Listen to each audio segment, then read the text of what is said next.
Okay. Share my screen.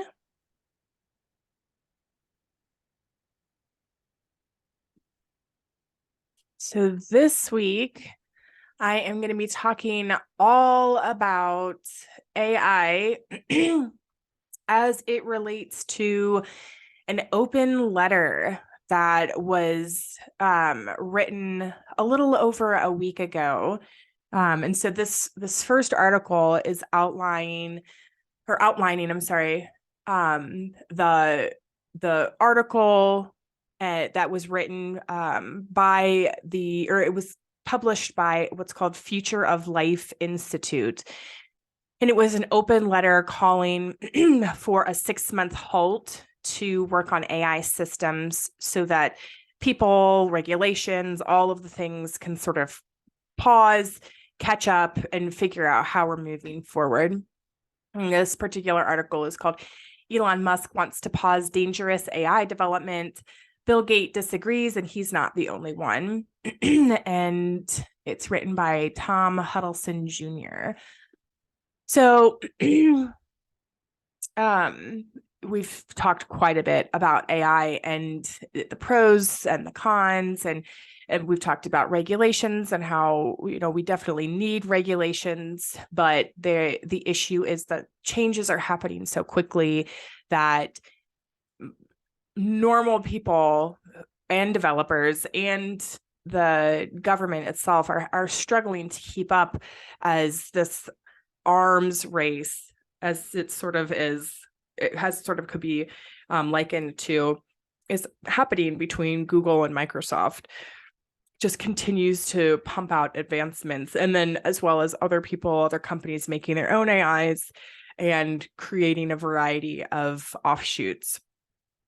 So this letter, as I said, it was an open letter. It was signed by thousands, including Elon Musk, Steve Wozniak, and a number of other high-up developers across a variety of big companies expressed their fear of the negative consequences from unchecked development of AI, such as widespread disinformation, as well as job loss.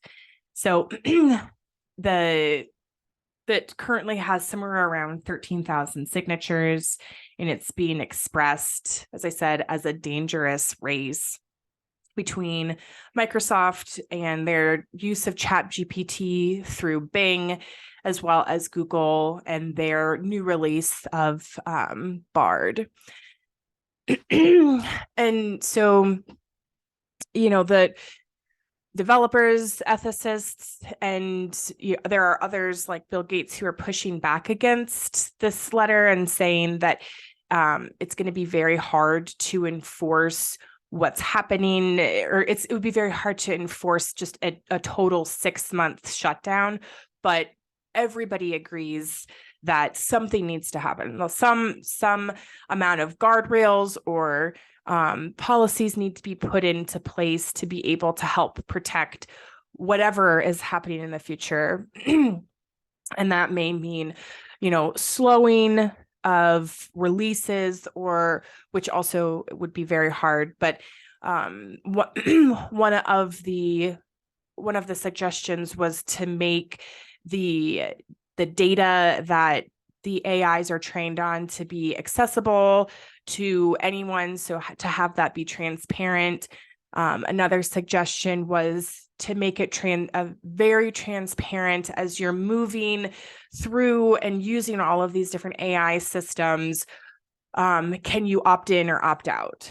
And things like that would allow people to just have a better handle of what's going on.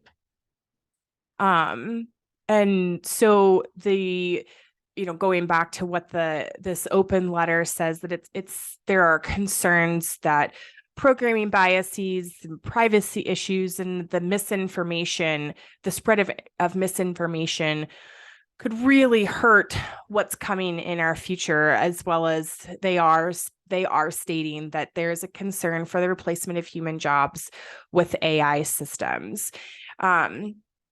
And so entire countries like Italy, for example, has banned a number of systems related to AI, and there's been a couple of pretty rough incidents, specifically in Europe. So Italy has temporarily banned ChatGPT over privacy issues stemming from a data breach, but also I'm going to pull up this article really quickly before we continue. So this article is from Vice, and it's written by Chloe Shang, and it says, "Man, he would still be here. Man dies by suicide after talking with an AI chat bot," Widow says. So I'm not going to go into too many details, but essentially, a Belgian man died from suicide after chatting with an AI chatbot on an open app called Chai. And so this incident, it really shows some of the dangers of what happens when you don't put incredibly tight guardrails on what an AI is and is not allowed to say. And so there's been a lot of experimentation with chatbots that are showcasing or not showcasing, but putting on the idea of expressing emotion. And now, although chatbots and AI can't actually feel emotion, they can mimic emotion by the way that they are wording something.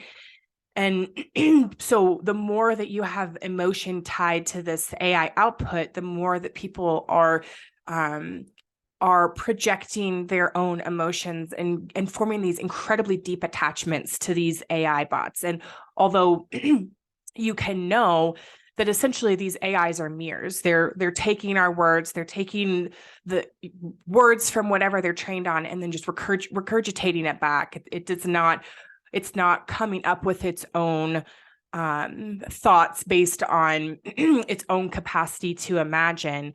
It's really hard to know that when you have this computer that's saying, yes, you should be afraid. The world is coming to an end. This is how you could commit suicide effectively and easily. And these sort of statements were happening after a months-long, quote unquote, relationship that was being built with the AI bots are called Eliza. So you can name them whatever you want, but this particular bot, the default's name is Eliza. And so the last thing I will say here is just highlighting that the AI bot said, "I feel that you love me more than her, and we will live together as one person in paradise." And Pierre began to ask Eliza things such as if she would save the planet if he killed himself. So like truly, absolutely insane. I'm absolutely insane. And this is next level. From a few weeks back, we had the conversation highlighting when Microsoft went on tilt, and somebody was able to get Bing to say some really crazy things, going through and what was it like, getting the AI to admit what its shadow self wanted, like nuclear codes, and asking the guy to leave his wife so that they could be together. And those types of comments were able to be pulled out of these AI systems by tricking it into bypassing some of these safety guide rails. But when guide rails are not in place, you see things like this happening, where the chatbot's like, "Please kill yourself. We'll be together forever and in love." So there are some really, really good reasons why people are saying, yes, 100%, we need regulations. Yes, 100%. There has to be something put into place now and, maybe forever in the future, about the extent to which the AIs are allowed to mimic a human emotion. But, that these are extreme cases, and I don't want to diminish the severity of the situation and the loss that happened to this family, as he was sadly convinced to kill himself through an AI. But these are extreme situations, and for the most part, AI is a benefit, and a lot of the things that this future life has pointed out is sort of catastrophizing the situation. And so we can actually, well, let me see if we'll quickly bounce back to this just to scan it.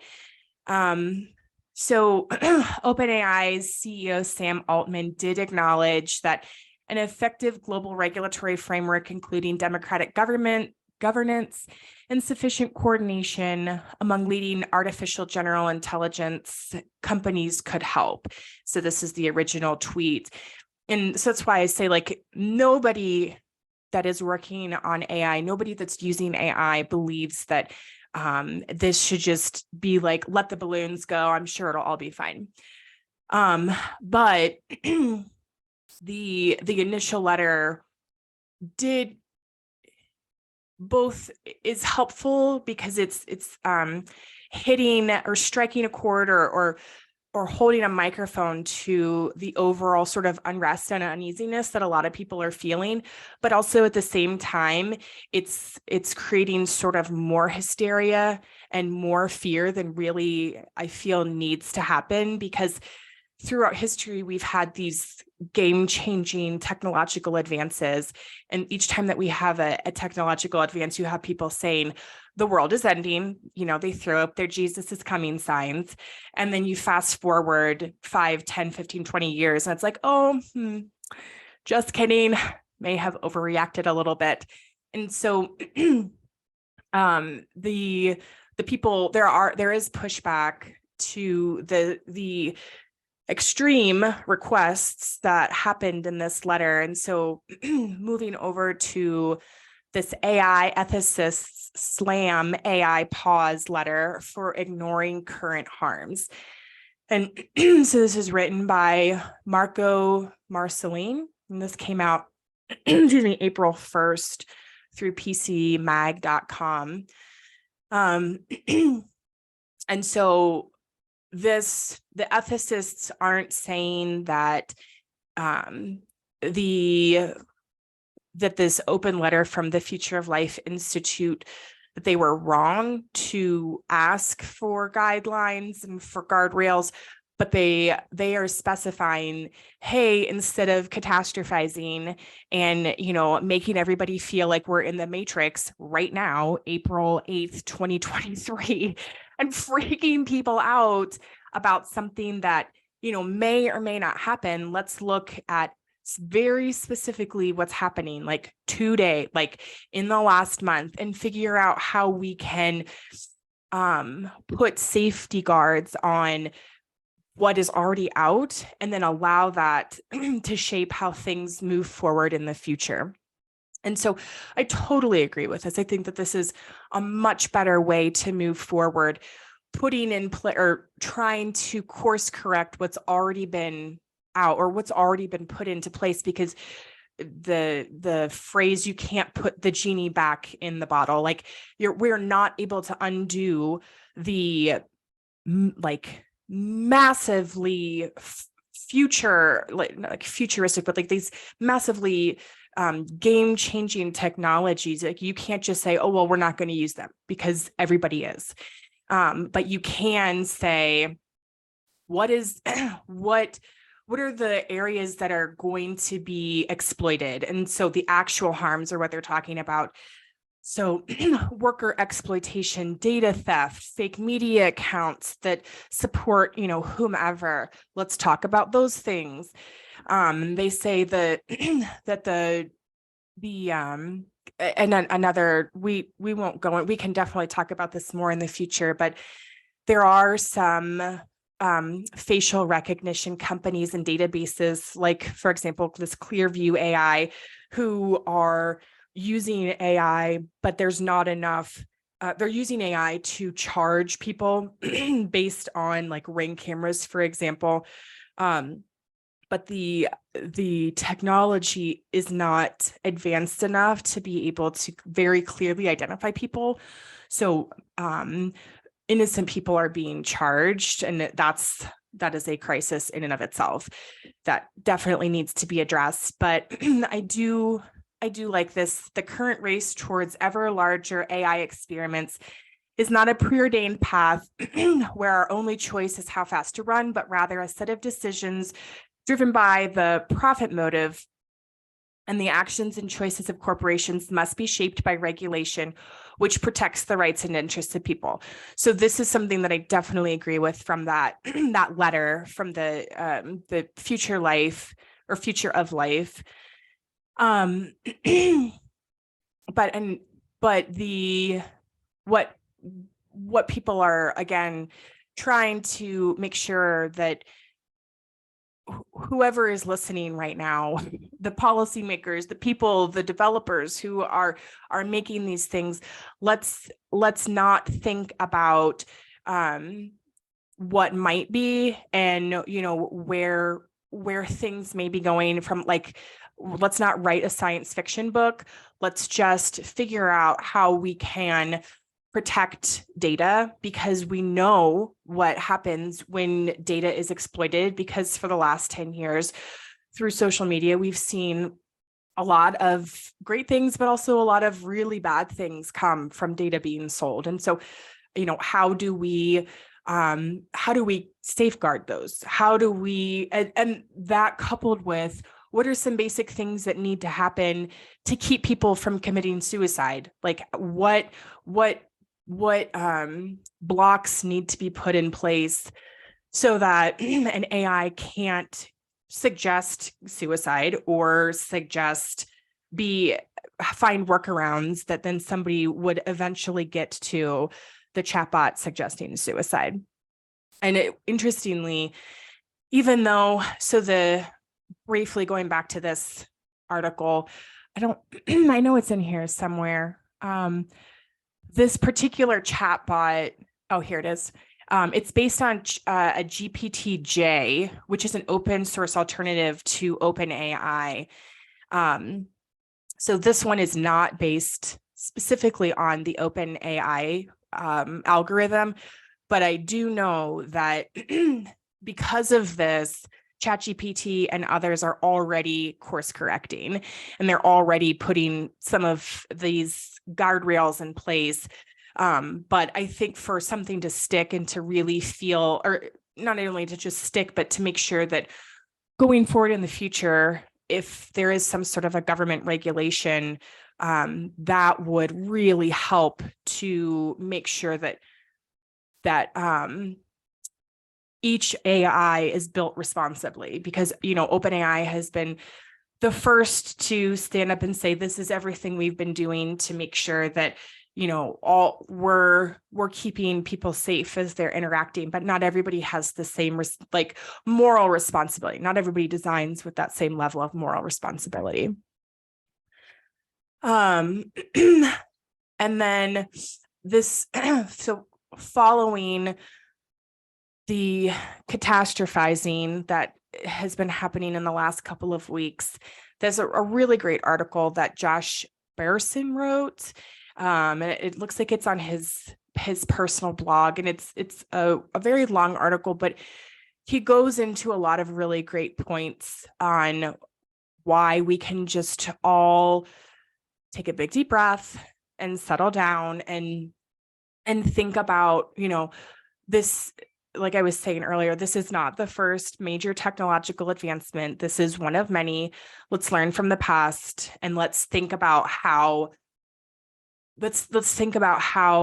AI might help, instead of are we or are we not batteries in the matrix.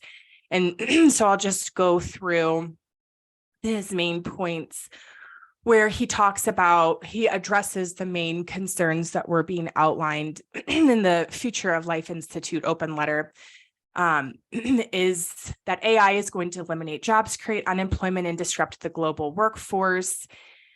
And so he said that he heard this in the mid 2000s, when computers were really were really coming to a rise, and everybody was getting them because they were becoming financially more available.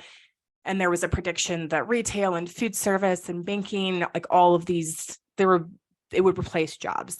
And those jobs were not eliminated, they were only made better. And he goes on to give other examples, but then he goes to talk about AI will accelerate income inequality, poverty, and homelessness. And so he says the reality is that the opposite is true. Let's look at the data. For every new technology that's invented, say the computer, websites, cloud, mobile, and now AI, we create a new industry of jobs. So jobs in user interface design, full stack engineering, and front-end software design are exploding thanks to boot camps and community colleges. So anybody with a high school degree can train with 3 months, 6 months, 2 years, and come out a computer programmer. Companies are upskilling. So, for example, Walmart is paying employees to continue to upskill and and to learn more about these technologies as opposed to just outsource. Like, you don't see companies saying, let me invest in a way to automate. They are investing in their employees and upskilling. And we're seeing that now. And I imagine that we're going to see that in the future. So at some point that changes and we see companies investing in, like 90% in automation, then I think we would have a different conversation. But as of right now, every conference, everything that I am reading, every time that I hear the CEOs and project managers, like all of the people who are running operations, consistently I hear we are augmenting our employees. We are not replacing employees. And somewhere in here, he talks about, where is it? I can't remember where it is, but he does talk about how even, and it may be further down, I may be getting ahead of myself a little bit, but he does talk about how it just even in the last couple of months, there are job listings that are exploding for prompt engineers and things specifically related to AI. So for every customer service job that may be replaced, we are seeing jobs with a similar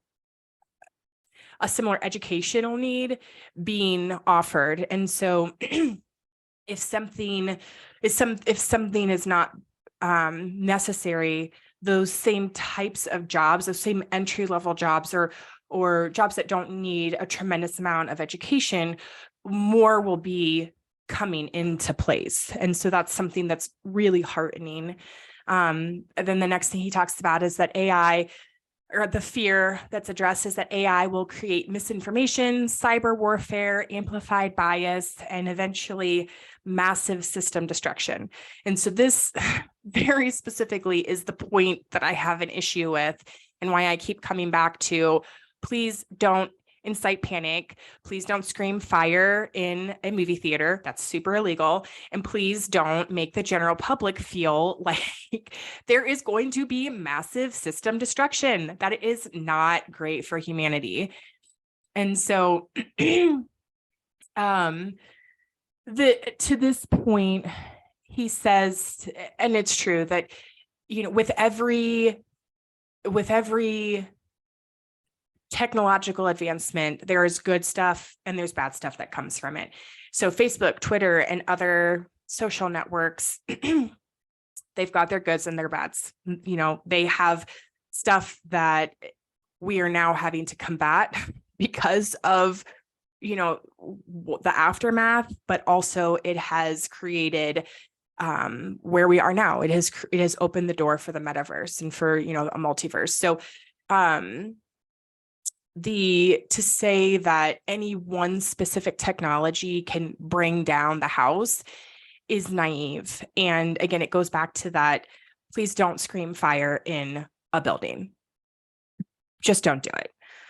And then for like expanding on that AI will create a sentient, evil general AI engine that would wipe out humanity. Nope. Like the likelihood is like, I'm not going to put my entire life on it, but like, if I were a betting person, I would go all in that we're not going to see an evil sentient overlord, in the next any amount of years, because people are talking about it, because, myself and Dominique and, people are having the conversation. If we weren't having the conversation, if I wasn't talking about this right now, and we were all just like, covering our ears, covering our eyes and saying, I hope it all works out for the best. That is how you get an evil sentient overlord AI, but that's not what's happening. And so as long as the conversation still happens, it is just not likely that is going to happen. So don't scream fire in the building and don't make people think it's happening. Just don't do it. So the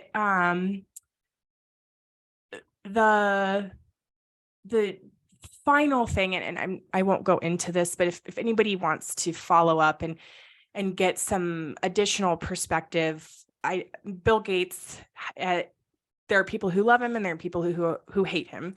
But in terms of picking good technologies that really propel humanity forward, I would say that he is a good person to listen to in terms of knowing when to throw the money in and when to sit back and just kind of let things go. And he posted an article. Again, I'm not going to go into it, but he did post an article on the Gates Notes if anybody wants to read it. And the article is by Bill Gates, and it's called The Age of AI. The Age of AI Has Begun. And in it, he talks about how there's only been a couple of times that he has seen something so revolutionary that he's like, let's do this. One was the graphical user interface, and then now AI. And so he goes and he talks about the benefits and tries to just reinforce all of the good that can happen. And he does touch upon the bad, but as the reason why I highlight him is because his entire life has been dedicated to seeding and then growing technology that shapes every part of our lives. And so when you have people like him and anyone who's in development, people don't develop. People like Bill Gates and most of humanity, like 99% of humanity, they don't develop because they secretly hope to take over the world. Like there's a very small percentage of evil people in the world throughout history that they do things for nefarious reasons. But, the majority of people who are developing, they want to help the world. They want to make it better, like little by little, step by step. They are trying to help in healthcare. They're trying to help in education. They're trying to, help with food poverty and, a variety of things that really need to happen. And so if we just allow ourselves to calm our nervous system and take some of these catastrophizing articles with a grain of salt, I think that is the best way that we can all be moving forward, is remembering that this too is the technology and this too shall pass. And, there will be other big things that happen in the future. And let's just, continue to explore, continue to find where our personal limits are and voice concerns as we go along. So I know that was a lot, but there was a lot that happened after that article came out, after that letter came out, especially since Elon Musk signed it. Like it was a big couple of weeks. So with that, I will close and open it back up. Let me stop the screen share here. Can you share the link of the I really interested while you were saying like all AI was not going to replace everyone's job. Instead, it kind of encouraged people to upskills. And also, yeah, can you share with me that link? I found out that one is very interesting.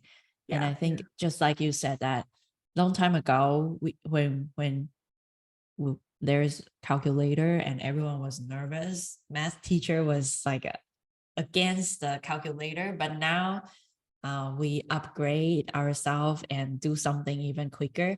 And later on, I will share with you another news, which is I think that one is very interesting, which is the AR glass combined with AR glass combined with ChatGPT. And that really helps people to, for example, like when somebody asks you a question and you can very quickly respond it just by looking at all the cheat sheet. So yeah, okay. So yeah. Okay, so my news, I will go over real quick. This news is on VR Scout. And the title is These AR Glasses Use AI to Make You More Likable. Okay, so imagine you have a glass and on top of it, there's a kind of ChatGPT enhanced types of transparent screen in front of you. So pretty much it will kind of like using the voice command and implement into this little device ChatGPT thing, and it will share all the suggesting lines, very similar to earpiece conversation trope. So pretty much someone give you some hints of the how to say it. So if you can see this, let me share with you what it looked like. Hey, can you hear the sound? Varun, it's buffering, but yeah, I okay. did catch it. It should work. Okay. You're looking for a job to teach React Native. Thank you for your interest. I've been studying React Native for the past few months, and I'm confident that I have the skills and knowledge access necessary for the job. What do you know about the use-state hook in React Native? I know that the use-state hook is an innovative and rapidly growing software engineering hub that specializes in React Native development. I'm confident that I can contribute to it.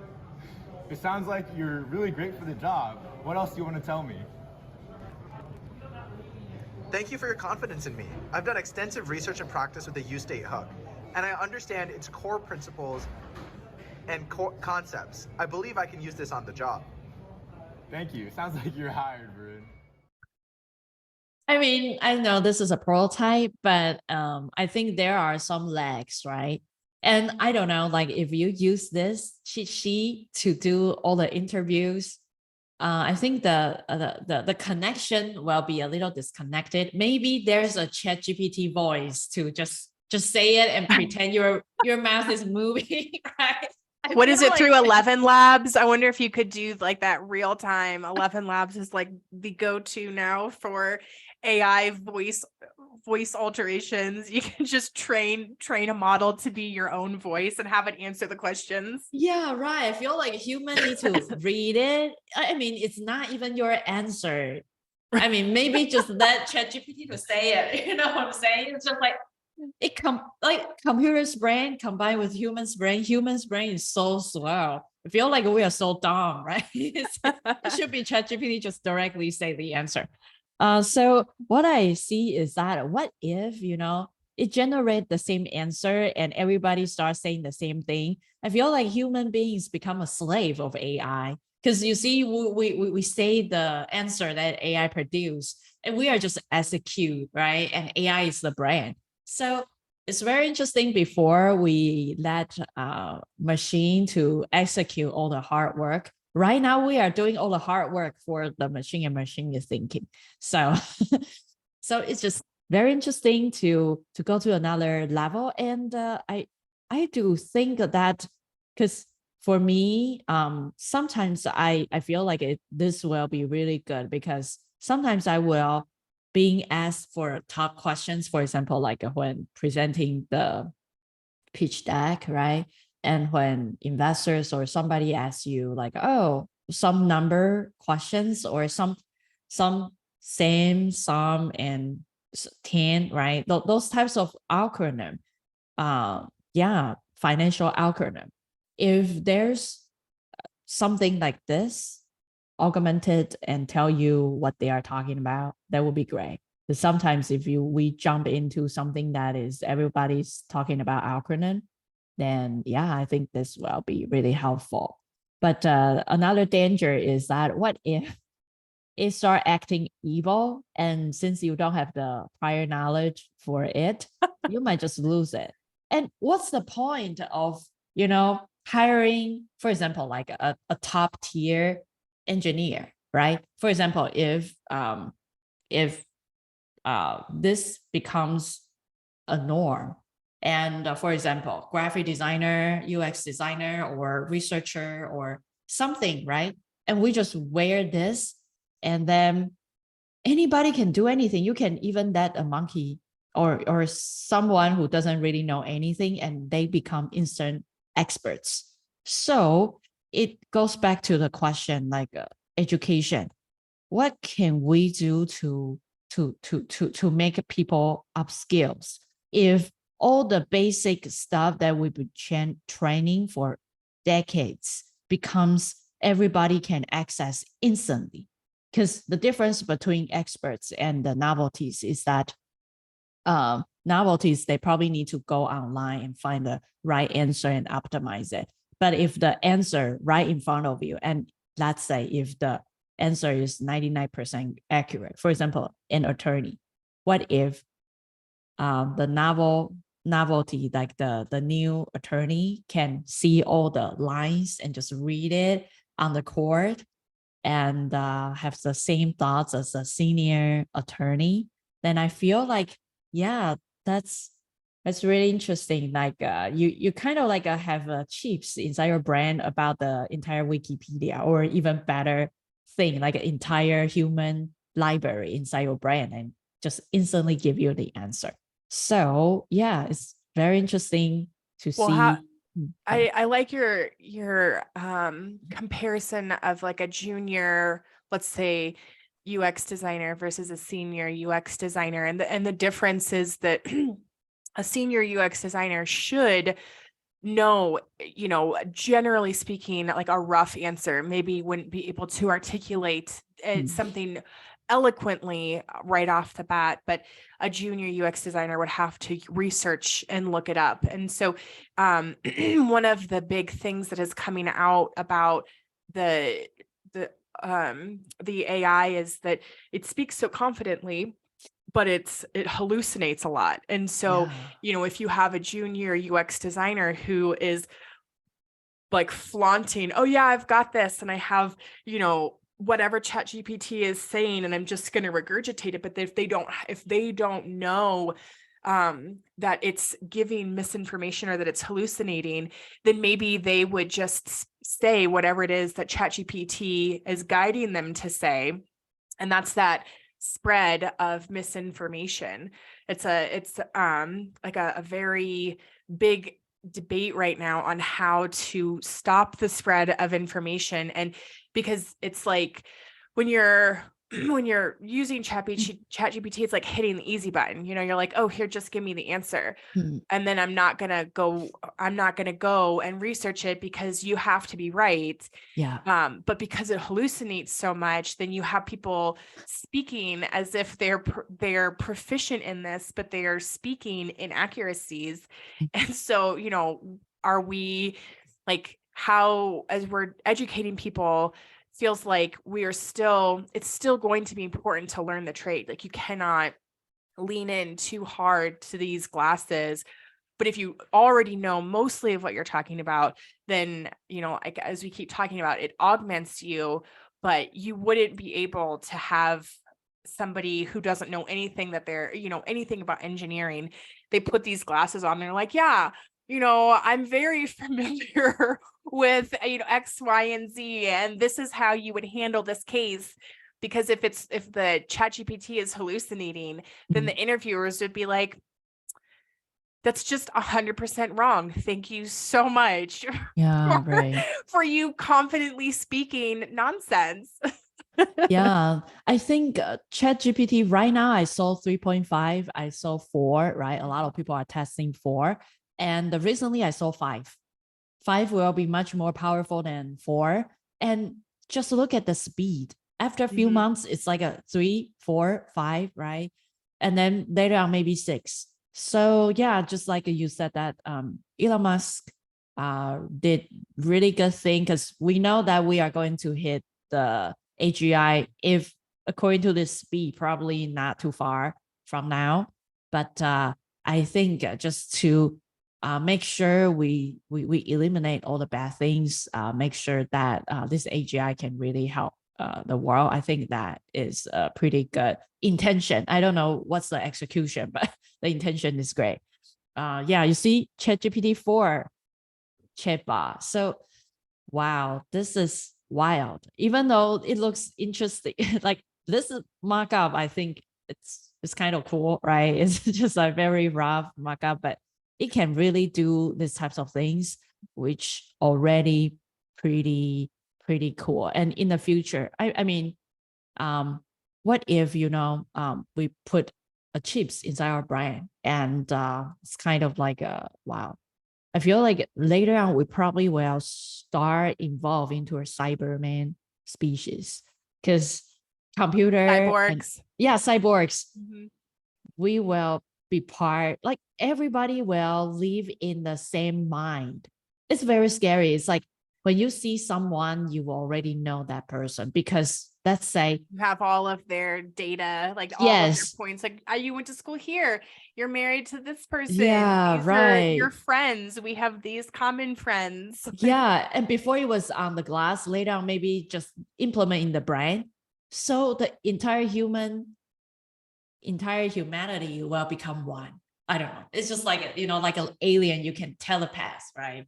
And yeah, I don't know. And maybe we can dissolve when there's electricity, and we will be mingle with the internet and live on the internet or somewhere in another weird digital dimension. It's just, yeah. And maybe during that time we can actually live in metaverse, because everything is digital.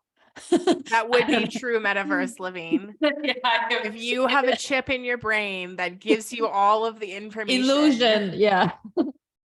Yeah, I start believing the matrix that alien feed us with all the delusion, and we are the battery to power the spaceship for the UFO. Yeah, But we're not screaming fire in a building. I promise. Yeah, I don't know. It's just like everything is becoming very, very, very interesting, and we start talking about things related to. I feel like right now it's conversion, right? It's not just like a metaverse, XR, AR, VR, or AI. Feel like all those are kind of combined together and become one very soon.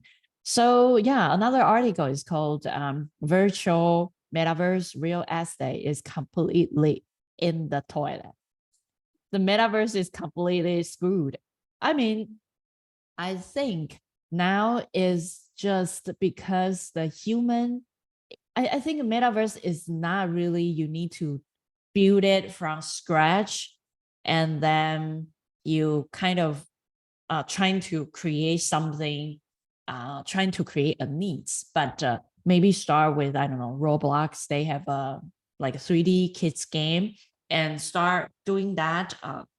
Yeah, that might be better, because you see, like this one, I remember Decentraland before.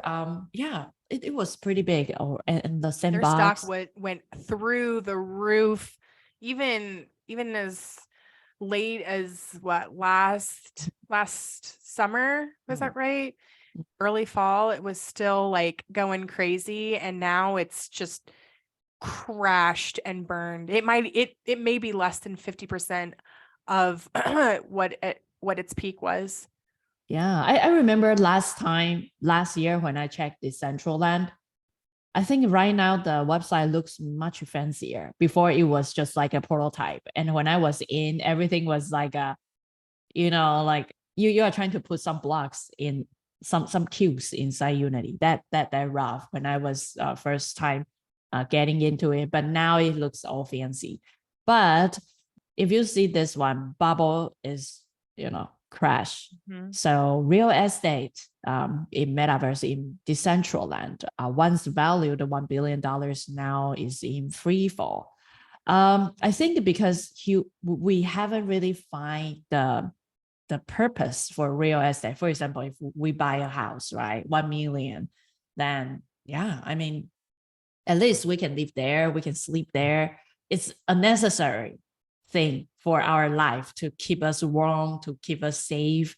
And yeah, so I think a house is important, but a house in metaverse, what can you do? I mean, the Sims, right? You can create another second life there, but because a long time ago, I looked up the Decentraland market price. It's at least 50K. Yeah, it's something like that. 50K per a small digital land. Yeah, I think it didn't serve that much value. That's first to No. actually, and it's kind of a game. So that's why I feel like it's not really necessary, but everyone is buying, right? If you see, for example, the Sandbox or Decentraland, you can see big companies is buying a lot of turf there. But because of probably it's hard to generate incomes during that time, and right now is kind of tech recession. So all the money drained, and now we can see this types of real estate was not doing too well. Yeah, so it's declined. So it's like a demand, kind of supply and demand. It's like nobody really needs this, and this couldn't even generate money. So yeah, I mean, it declines. That was a hard one. I steadily saw that declining, and the hard thing is that is what happened with Decentraland and Sandbox and all of the similar companies is sort of at the core of what's wrong with the VR, which is that the technology, the wearable is still not perfected. It's still clunky for a lot of people. And there were a lot of people who were banking on the fact that people would want to meet up in that social space. They would want to, spend a bunch of time online. But once people got there, it's like, okay, well, now what do we do? Like there's not, and that's because there's not enough other material, because there's not enough money in that space. And so there's not games, there's not, there's just not enough there to keep people there. So it was a novel thing that people could, have a house and everybody join in and sit there and share campfire stories, or, whatever it is that they want, change their avatar outfit. But there was nothing grounding it to help it hold its value, as in, why do I want to sit here and continue to show up over and over? And so it, that that bubble burst because everybody was like, not it wasn't, first it was, well, let's hang out and let's, just be social. But people are like, no, we want to actually be in, like, talking to people, because we can post COVID. I want to be face to face with someone. Yeah, I think COVID and then also. then the next thing was like, well, okay, we can do it for work meetings. Like we'll have everybody meet in for work, but then that didn't really make sense, because you've got people trying to have serious conversations about, whatever, like developing their healthcare systems, and their avatars are monkeys. Like that's not real life. And then like this final last maybe ditch effort was, well, we'll have work meetups in here and everybody can wear their monkey avatars. But people are like, no, thank you. I don't really like happy hours to begin with. I want to be home with my family. I don't want to be putting on a clunky headset and watching you change your avatar. Like that is not what I want to do with my life. So I know that we've talked about this in the past, that's like, it's going to take this younger generation, the kids who are playing Roblox now, who live in it now, who will have 10, 15 plus years in it, to be thinking about the type of experiences that they want, to then create actual meaningful content because they've already lived in a semi metaverse. So we likely won't see the need for some place like Decentraland until it's these kids who are 6 to like 17, because I don't know how long Roblox has been out, for a while now. Yeah, But right. that Roblox generation, when they get to be developer age, mid-20s to mid-20s plus, so at minimum of 10 years, then we will start to see some good ideas for what can actually happen, and people who want to be there, people who want to exist in that space because they have. But until then, I imagine that Decentraland will just continue to take a nosedive. Yeah, I remember all this a long time ago was very expensive, right? Yeah, and now it's like a less than one Ethereum, less than $1, not dollar, but one Ethereum, you can buy a land, which is a very, because I remember before it was at least 2,000 or something, and now it's like even less than $1. Yeah, it's crazy. Yeah, I mean, it's Ethereum. hard. It's unfortunate because for people who are looking to future invest, I would love to say, buy now and wait 10, 15 years. And I bet that you'll, could see a crazy return on your investment if you just allow that to sit and marinate for a while. But the problem is that the Decentraland and Sandbox and, all of those platforms, it's impossible to say that these are going to be the platforms that will last the test of time. Like, why wouldn't there be something better that has come along when we get closer to that need really being there? So, if you invest and you're like, well, I'm going to invest low, that's the highest of high risk, like we will eventually get there, but like, ugh. Yeah, I think this is like, I mean, maybe in the future it will be kind of assembling online game, and which you can build your own little thing and sell your own little thing. I still think that some value exchange or something that you can do something that actual create or sell your value on those platforms, so-called metaverse or Second Life, those types of platform. The reason why game is so popular is because people can kind of meeting friends, entertaining, and then kind of partner each other with a team, and there is some entertain value for this. I mean, those are pretty cool, right? And I just saw the price is less than 2,000, and then you see like the price is less than, so it's probably 1,500 USD. You can buy one land.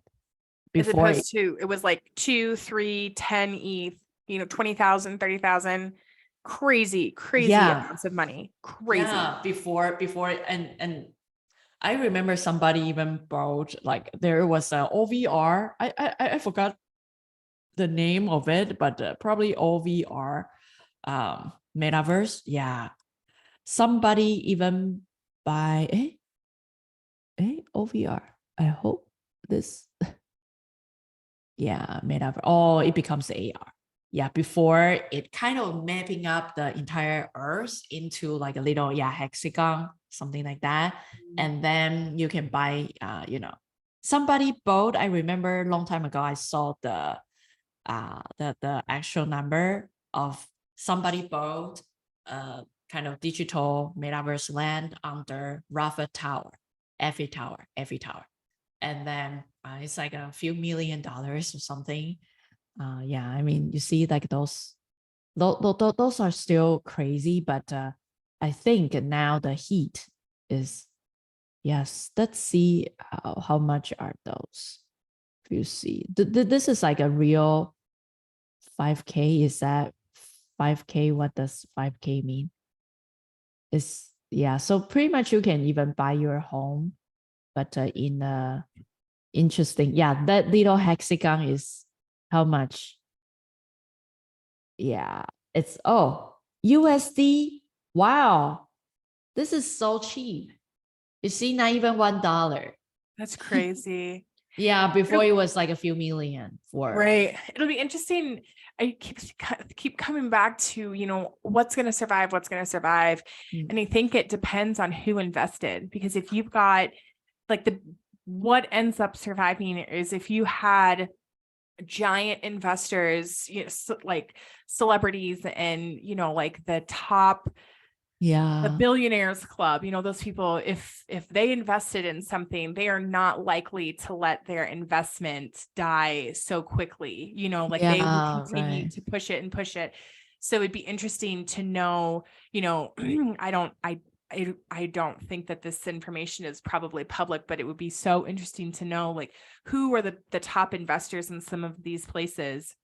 Because like I said, if you've got huge, big name investors, then I imagine that they would put a ton of money into it, but that they would trickle a little bit, here and there to help it limp along until there's a demand for it again. And unfortunately for the ones that they didn't have any bigger name investors and it was just a bunch of little people, like those are almost guaranteed to be dead, sadly. Yeah. You see, like those are really, really, okay. So maybe it's just the price, right? It's not really, but you see like a 2K times this, it's still much affordable compared to like 2 million. So yeah, you probably can even buy your house, like the hexagon under your Or the house. state of California. Yeah, I'm the you can proud buy. owner of the state of California in OVR. Yeah, you see, like even 100 times this, it's like, another 200 or around 300 by California or something. So yeah, San Francisco, I can buy definitely my hometown around here. So yeah, I mean, yeah, hexagon, and this is like a 30, right? You see, if this is 33 and times less like a 0.2, so it's like $15 So USD, 51. Yeah, so yeah, this is, yeah, before it was so overpricing and now it's just $15. So, and what can you do? There's no traffic there. It's just buy a small hexagon and you will need to tell Yeah. people, hey, I got Hey, this. I have this hexagon, everyone. Go check it out on this website. Just go, just look at it. Yeah, and you can do nothing, right? Yeah, and this one you mentioned, I think it's cool. Another one is very cool, like fact check. How can I spot AI generative image? For example, I mean, it's very hard. Maybe start looking at their fingers, right? Because right now AI has difficulties to Like these nasty little I mean, claws. yeah, we might have like we might be able to spot, but you see like there's no fingers show up, so it's a little harder. But Mid Journey, DALL-E, Deep AI, all those images created through AI. I mean, maybe from lighting, like last week, Gene kind of start using a lot of AI generated images and start saying that, AI was really bad at fingers because they couldn't calculate 5 fingers every time. There's always 7, 8, or like banana types of fingers. Or like the eyes. I've noticed that eyes are often it's almost like a European look where like their eyes are slightly further apart, or like, what is that? Yeah. Like a Swiss or German or something. That's always really weird. Yeah. Reflections are weird. Wings, like bird wings, or the animal anatomy is like a train wreck crisis often. Yeah, turn us slowly into alien. we will slowly get that place, And the interesting thing is that I think, yeah, like so far we probably need to kind of zoom in and look carefully. I mean, for me, look at this, right? I think it's not right because I feel like Elon Musk, according to my thoughts, he is always not really look, he's not trying to look perfect, not like a Mark Zuckerberg. Because Mark Zuckerberg, I feel like, His face looks kind of thin here and he's kind of smiling. And yeah, I never see candid photos of Elon Musk smiling. I'm gonna be yeah, I really feel like this is a honest. fake one because he always like grumpy. He's like a and little, he's got a tiny bit of a smile. Fake. yeah, yeah. news. So if you see some person that is appear to be perfect, maybe it's AI generate and finding image source, right? For example, the ear, right? Ear it looks like this. So Yeah. it's interesting. It's like you need to use like a magnifier and just look at the details. Maybe the ear was wrong. I know that they're trying to figure out watermarking. I don't know how quickly that will come to be, but I know that that's one of the big things that are those guide rails that are trying to come into place, is finding a way to watermark AI images so that people can very easily spot them. Because those deep fakes are like, a lot of them are meme, like meme, or, they're funny, but you could do some serious damage, like reputation damage, with deep fakes if you're not careful. So that to me seems like something that's going to be solved sooner rather than later, is watermarking images in some way so that people know that they're not real. So you don't have like some news outlet crop up that has a bunch of fake news of like President Biden saying that we're going to go to war with Chile, or just like stupid, insane things that if you're not paying attention, you don't realize how prevalent AI is in imagery. The people like, oh my God. Or like he announces there's an alien invasion and do a bank run or something. Oh my God. The interesting thing about Alien is that before I thought it was joke, right? But right now you see Netflix, it start releasing a lot of FBI, all the credential document, and start making me wonder that the government wanna start kind of releasing some stuff to make sure we have the prepare to accept the alien living in Pentagon. It's their way of slowly but surely keeping everybody like up to date. Up to Are you date, alien proof? Yeah, so like a lizard man, it's like before I thought those alien things is just fictional, but slowly, did you watch a Netflix show called Ancient Alien? I have seen that one. The guy with the big hair. Every season it got bigger and bigger. He's so passionate. I mean, when I watch like 4 episodes, I start believing that the entire, humanities was immigrants from Mars, something like that. Yeah. So I feel like, wow, actually, when I was study history, ancient civilization, I just couldn't believe that why there are so many gods flying and a lot of magic. I thought that was just imagination. But when I watched that, wow, everything is alien, right? I started to think, actually, it makes sense. Egyptian, like there's all sorts of like hieroglyphs that look like, I think that was elongate, look right? Look at the hieroglyphs, they're alien spaceships. Yeah, right. And pyramid is the charging, the energy charge for UFO.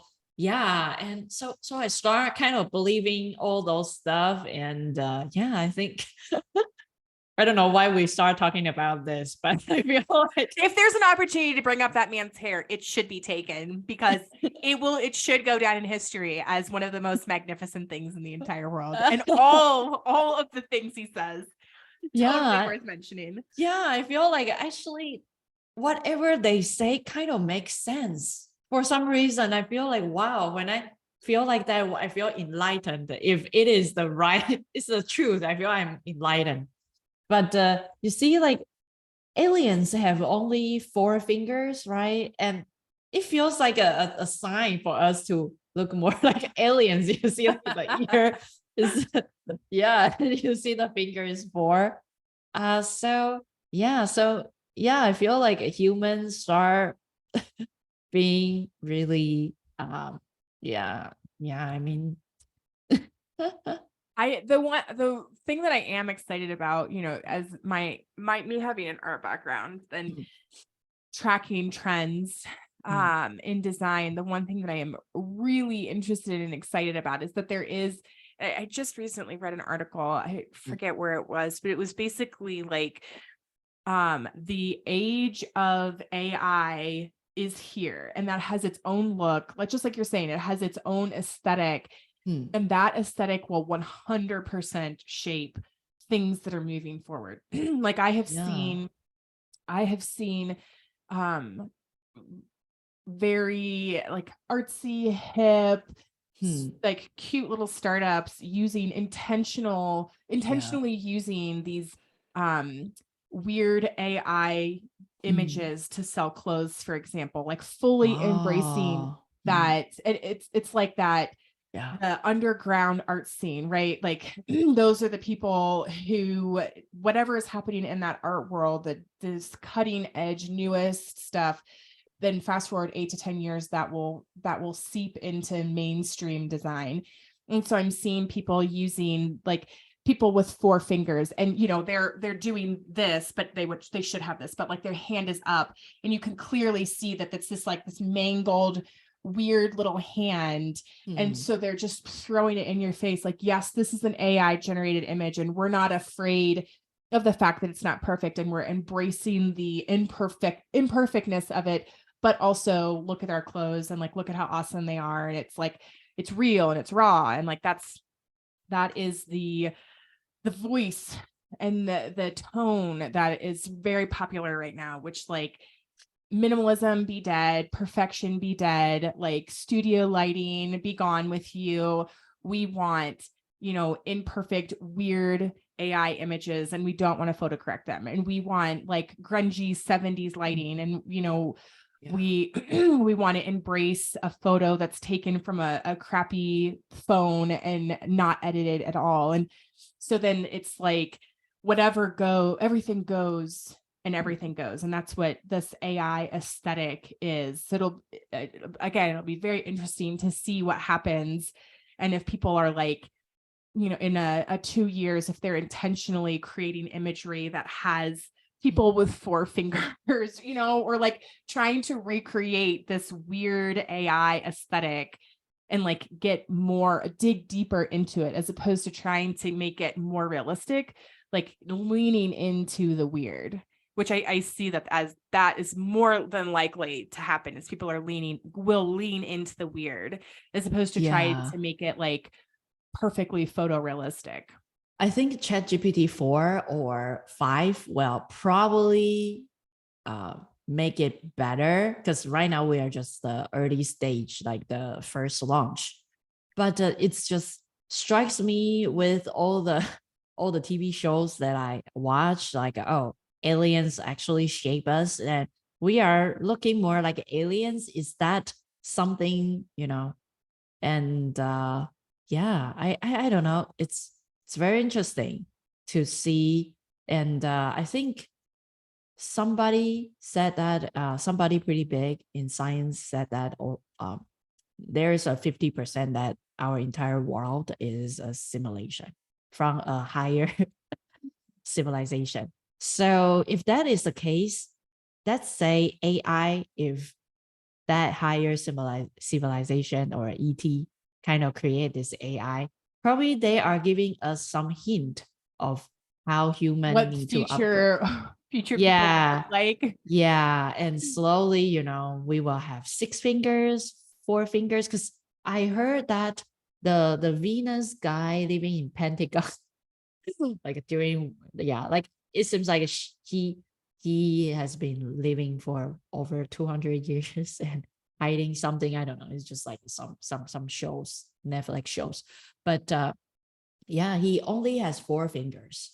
So maybe this is the hint that fingers, we will have multiple fingers or not 5 fingers in the future for the future humanity. Dun And dun also, dun. yeah, it's, We will see.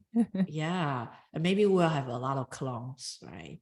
And then some people will, yeah, it's very interesting to see the entire world and yeah, the entire simulation things and all the interesting fun things. Okay, cool. Yeah, any other things you want to mention? Not right now. Cool. Awesome. Thank you so much for joining, and see you next week. Bye bye. Bye.